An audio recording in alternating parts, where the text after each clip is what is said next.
Thank you, Tea Party, for having us all here today. This is a nice opportunity because we don't always get together. We don't always have that chance to meet a lot of different people, and so this gives us that opportunity.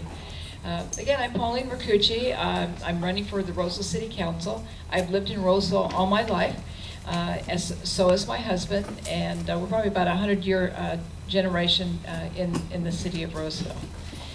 Roseville has also my entire family. I'm married. I have 4 children and 6 grandchildren, and they all live within Placer County.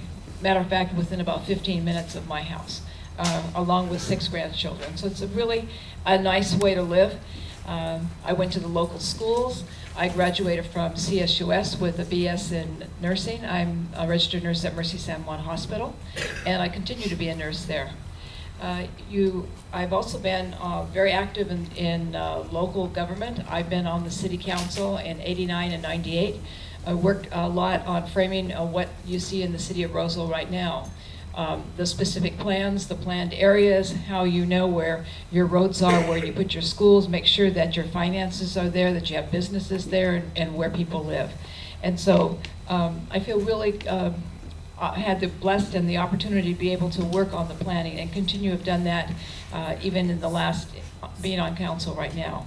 Within that time, the city of Roseville has some really important core values that I believe in and believe it's important to our city. And that's to make sure that you have a healthy and safe city. And we have our own police and our fire, and we have one of the lowest crime rates that we've had in a long time within this region, and because of our good policing. And also because of our neighborhood watches, and the encouragement of people in our community to take an active part and work with us and help make our community safe. And again, as I said, our active firefighters, and with having them doing a lot of participation within the neighborhood. I want to make sure we keep that up. We also own our own water and electric utilities, and what that means to me is high economic development. We've brought in many businesses that we'd have never started with. You've heard of NEC and HP that came here because of our water and electricity. They've also brought Telefunken and a lot of other businesses here to the city, and it's also a natural resource. Good for not only good for business, but good for people have said that they've come here for that. And that's something that's really important in our community, making sure that we have those good resources. It's good for all the people here in the audience, and that's one of the things that I've worked real closely on, is being worked on our regional areas on water and electric utility commissions, to make sure that all the rules that they're making in Sacramento work for us in this area. You probably have heard of Sacramento Bay Delta or Accord, some of these laws that are coming out that we get from the state level. Makes it very difficult when we want to have local control and making sure that we can take care of our own area. That's what a lot of the people that you've heard of earlier and what you'll see with our people here. I've worked on committees and been picked or actually elected to be on state and local and national committees on public power and water. And what I bring to my council from my past experience and what I do now is to be able to help work on state, work in Washington, work at the state level for our community, and making sure that we can keep things a little bit more transparent so we can understand what's going on, and also understand what's going on back at home in Roseville, so we do a good job. Again, my city is good. I think we all live in a good city. We have a balanced budget, and like one of the other council members from Rockland said, we can do better. We can balance budget. We just couldn't put some money in a couple of our funds that we normally do. And so what I'm looking forward to being on council is making sure that we have a balanced budget, or we're transparent, and we can preserve the core services that our people have come to enjoy and expect from living in a high quality of life community. Thank you.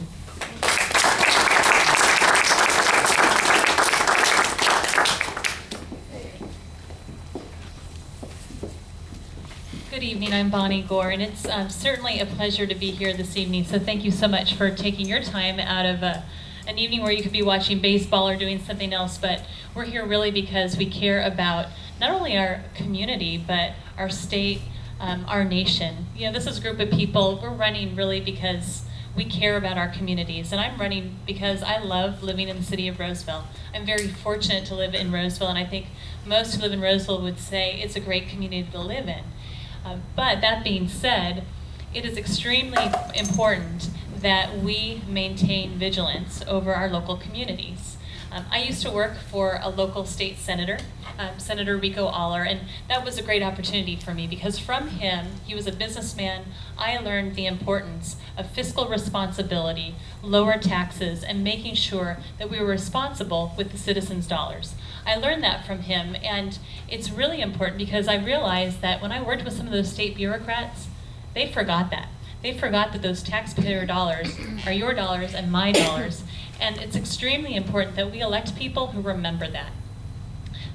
We have very good city staff at the city of Roseville, but they're not responsible to the taxpayers. They're not the ones who are elected to office. And so it's extremely important that we look to electing people that are really concerned about how we use your taxpayer dollars and my taxpayer dollars and making sure we use those wisely.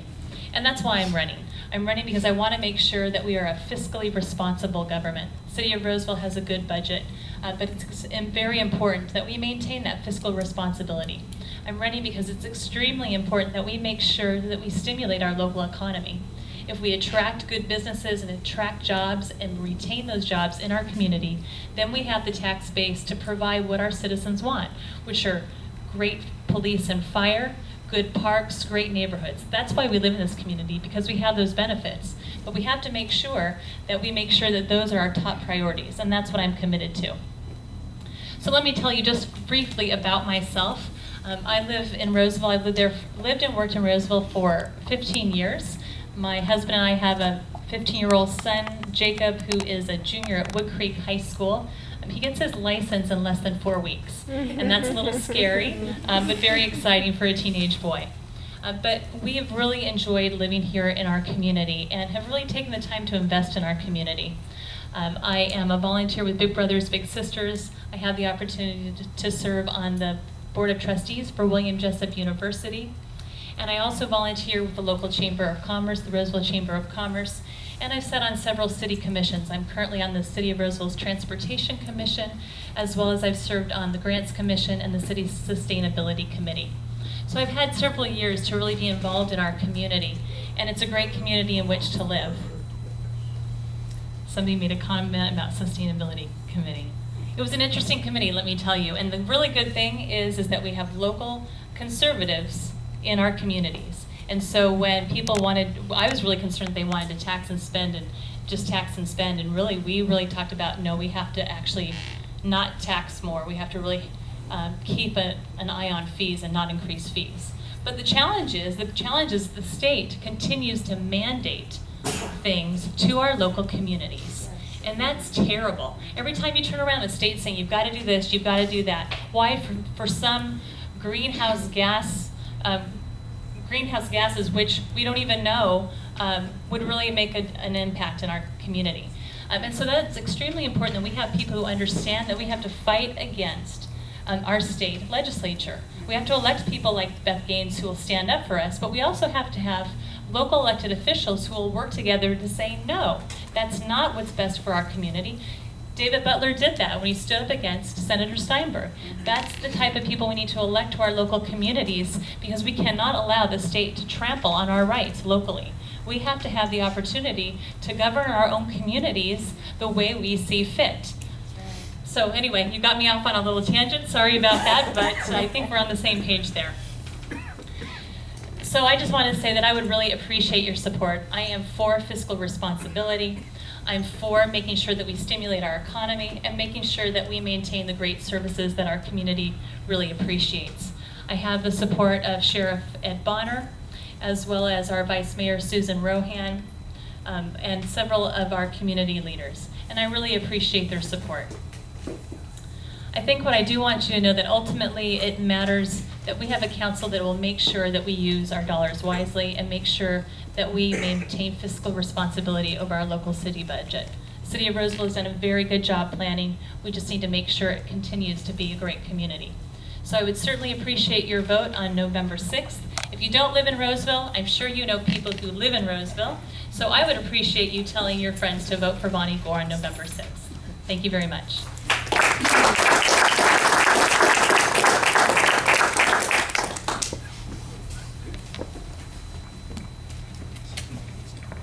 Good evening.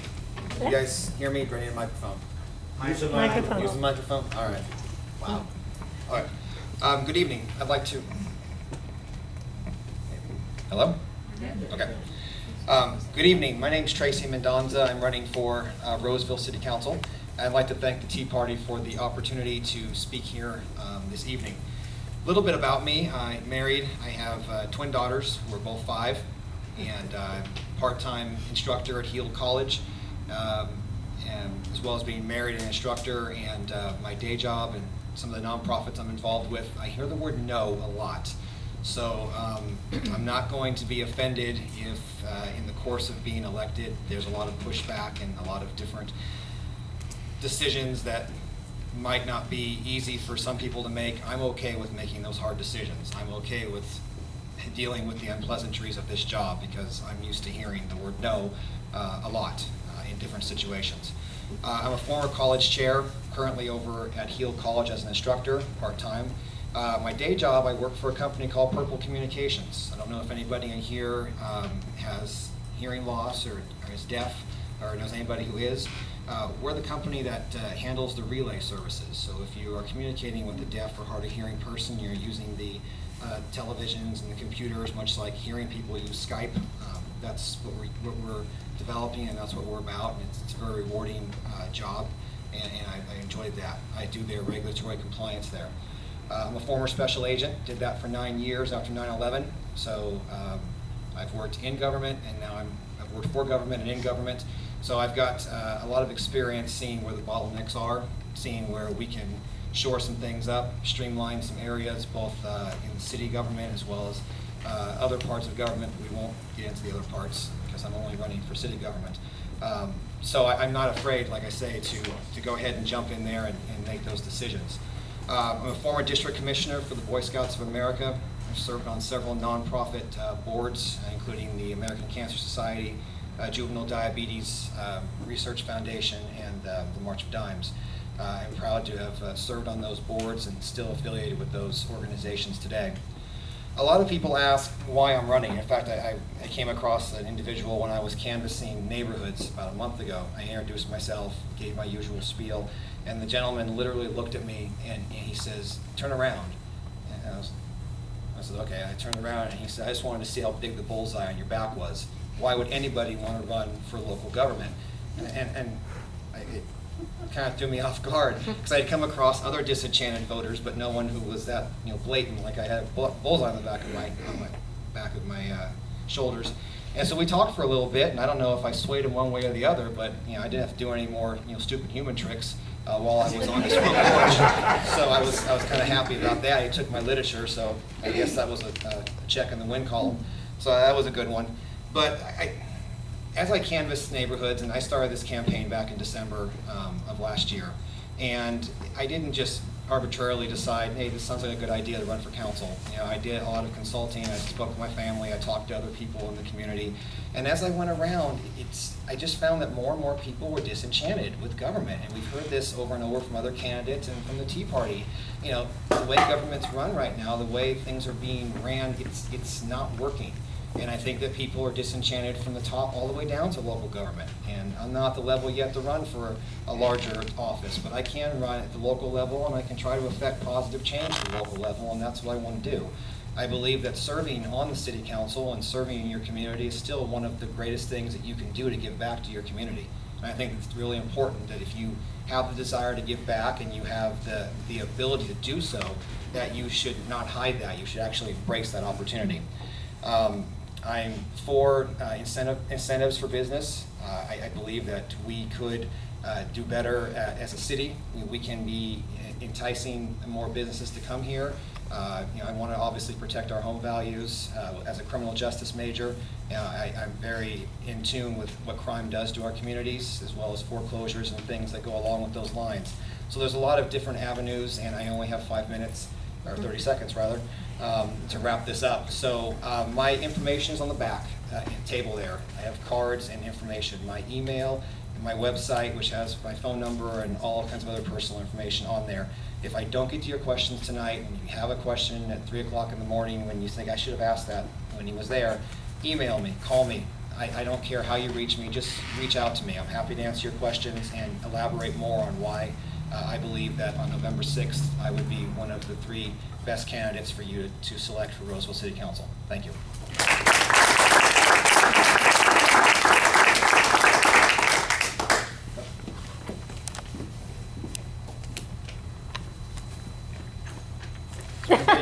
Anybody here from Roseville?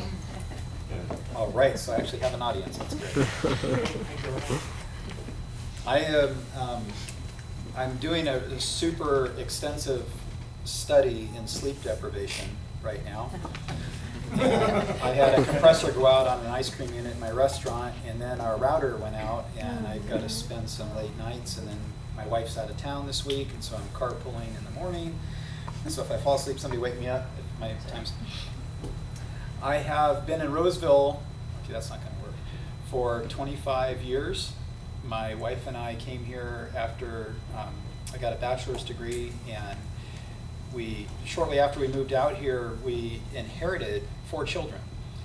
And they were her nieces and nephews, ages 2 to 12, and we adopted them. They are all grown now and have kids. I'm actually a grandparent of 7 with 1 in the oven.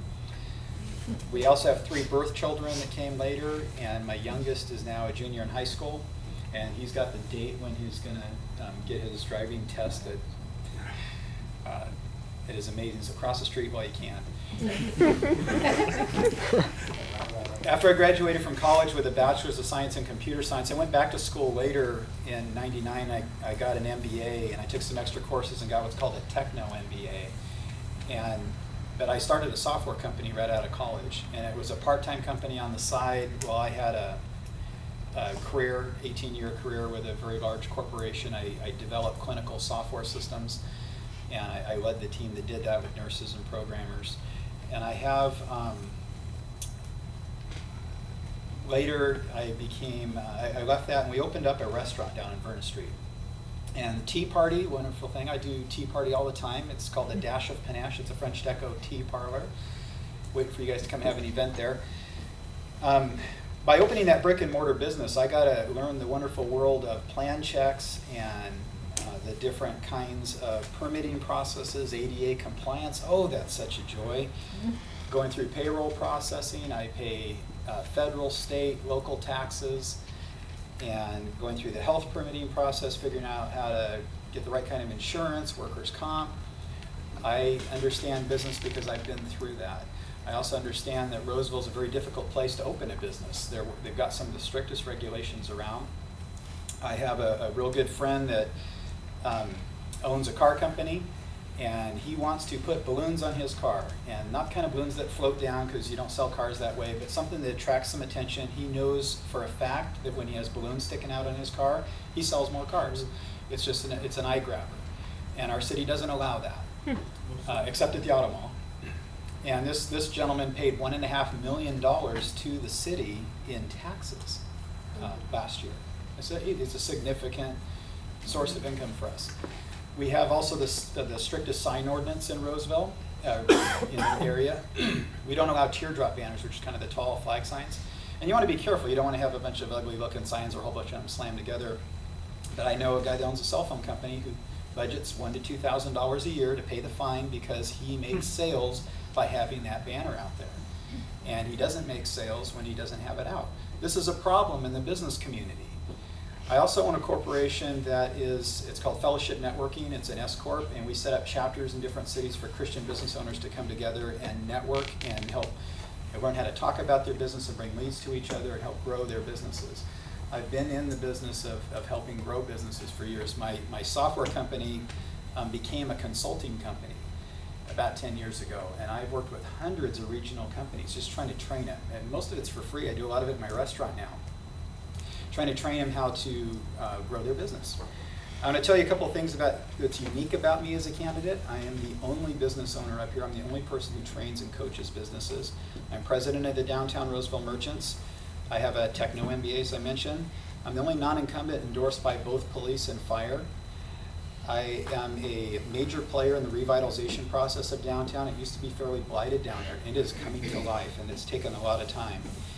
I'm a senior examiner for the Malcolm Baldrige Quality Awards Program for California. We evaluate very large world-class companies, governmental agencies. I became a senior examiner in that. I know how to evaluate companies. And I was voted #1 favorite civic leader last 2 years in a row in the Style magazine. And I was #1 favorite business owner in 2010 and #2 this year, but it didn't show up in the print, which is a bummer. Well. And for those that live in Roseville, I hope you consider supporting me. I would make a really good candidate. I'll try to bring a different perspective to our community.